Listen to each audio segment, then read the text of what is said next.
Hi friends, good morning and assalamu alaikum. Welcome to my another mini blog. মই advocate ৰেশমী সিদ্দিক আৰু আপোনালোকে চাইছে ল ষ্টেণ্ডপইণ্ট ইউটিউব চেনেল বা ফেচবুক পেজ। ৰিচেণ্টলি মই দুটা ডেইলি ব্লগ আপলোড কৰিছিলোঁ আৰু য'ত মই উল্লেখ কৰিছিলোঁ যে এজন মুছলমান মহিলাই বা পুৰুষে কেতিয়া বিবাহ বিচ্ছেদ কৰি দ্বিতীয় বিবাহ বা ছেকেণ্ড মেৰিজ কৰিব পাৰে।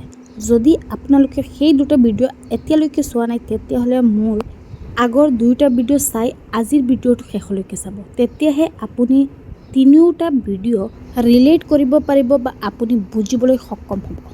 আৰু আজিৰ ভিডিঅ'টো আপোনালোকৰ কাৰণে বহুত ইম্পৰ্টেণ্ট, কাৰণ এজন মুছলমান মহিলা বা পুৰুষে কেতিয়া মেইনটেনেঞ্চ দিব নালাগে। আৰু এই মেইনটেনেঞ্চ শব্দটোৰ অৰ্থ হৈছে ভৰণ পোষণ।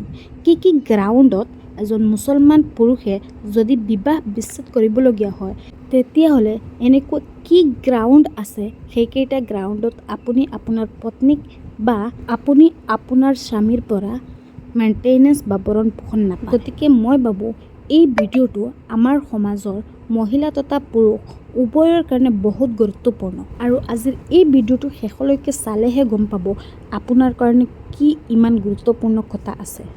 নম্বৰ 1 হৈছে এজন মহিলাই তেতিয়া ভৰণ পোষণ নাপায় যেতিয়া তেওঁ কোনো ধৰণৰ ভেলিড বা বৈধ কাৰণ নথকাকৈও পত্নীক এৰি যাব বিচাৰে। আৰু নম্বৰ 2 হৈছে এজন পত্নীয়ে তেতিয়াহে ভৰণ পোষণ নাপায় যেতিয়া তেওঁৰ পত্নীক অত্যাচাৰ কৰে, আৰু এই অত্যাচাৰটো শাৰীৰিক বা মানসিকো অত্যাচাৰ হ'ব পাৰে।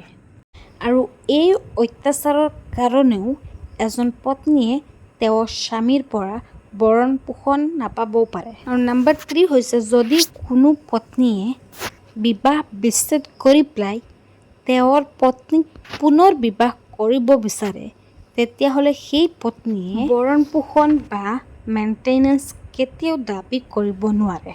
নম্বৰ 4 হৈছে যদি স্বামীৰ নিজৰ সামৰ্থ্য নাথাকে পত্নীক আৰ্থিকভাৱে সহায় কৰিবলৈ, তেনেকুৱা পৰিস্থিতিত মহামান্য আদালতে ভৰণ পোষণ বা মেইনটেনেঞ্চ দিবলৈ নিৰ্দেশ দিব পাৰে।